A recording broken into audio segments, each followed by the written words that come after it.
We've been talking and thinking about developing a show that features LA actors who are, they're all doing their LA lives and they all have their gigs and their friends and stuff they do. But the thing that they have in common is they meet once a week to go to an improv class, which will be taught by me because that's what I do in real life.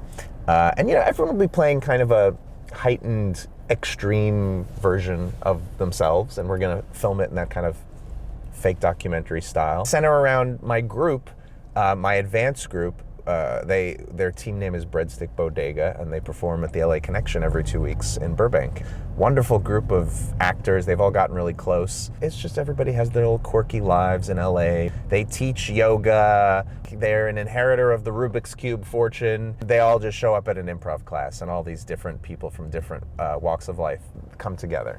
But they share the fact they're all Angelinos trying to hustle and survive. That's kind of what it's about. Be to production meetings and working on the show. Well, also, one of the things I want to incorporate is the style of writing, as I want to be improv-heavy in the writing process, which means we want to get up on stage and work out how two characters know each other and run it through and see what comes out before we put it on paper. So having the theater will be helpful for writing purposes.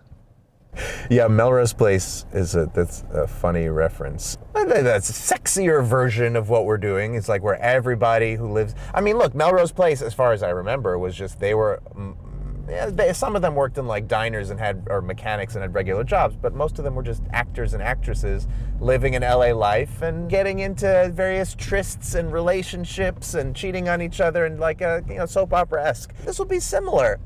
It'll just be more of the modern struggle of actors who have to have 8 and 9 gigs and figure out how to pay for every improv class that they take a different way. One of my favorite things about this world, because a lot of people think that it doesn't matter, it's just improv, but people who do it, they take it over serious. I mean, talk about me, I teach and do it for a living, right? Very often for no money. So I am the flag bearer for people who take it over seriously. But improv people famously take it too seriously, and they treat it almost like a corporate job where they're trying to claw and scratch to the top, where even when you're at the top, the rewards are almost nothing. There are rivalries between theaters. Improv is very weird because on the one hand, it's the touchy-feely comedy world compared to stand-up.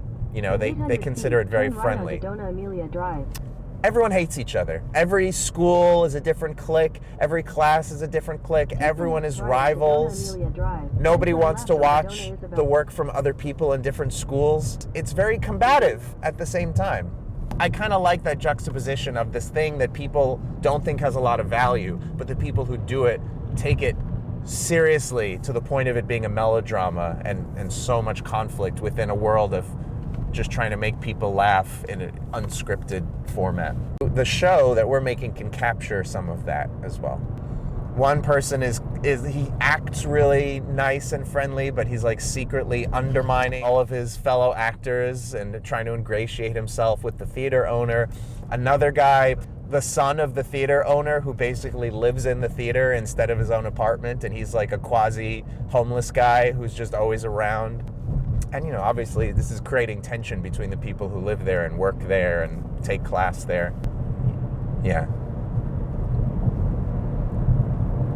I don't know how many kissing scenes there are going to be. I mean, we definitely have, some of the actors do know each other intimately, and they will maybe not, I'm not going to speak for them, be okay with that. But yeah, that could absolutely happen. There are women and men in an almost even split in the group. So these things are inevitable, probably, maybe. I don't know. We'll see. It would be difficult to have those kind of intimate moments with somebody who could break out and curse you out any moment. And famous LA architectural backgrounds, we can do all of that good-looking stuff. I'm just saying, some of the characters will just be very, very regular people who are struggling actors who have, IKEA furniture, and that's just how they live. So one guy is a fitness instructor for celebrities, and he's a triathlete, and he's these old celebrity types personal training them for movie roles and stuff like that. And he also happens to be hilarious in his own right. And he's just a really funny guy, and he kills it on an improv stage. Squat thrusts and cardio and like 2-3 hour sessions of that. And then he's trying to do a comedy show the same day, so he's exhausted. You know, people do that kind of stuff. Another one is like a social worker, and she's like trying to help people, and at the same time, she's, you know, from New York, and she's got this Italian accent, and she plays this Italian sassy character. You know, she's in the improv class. And so, and one of the memes, the cliches about LA is that nobody's from LA, right? So everyone is from somewhere else. I think there'll be a couple people that are just Angelinos. They settled in the city here. Okay. Well, we're moving now, and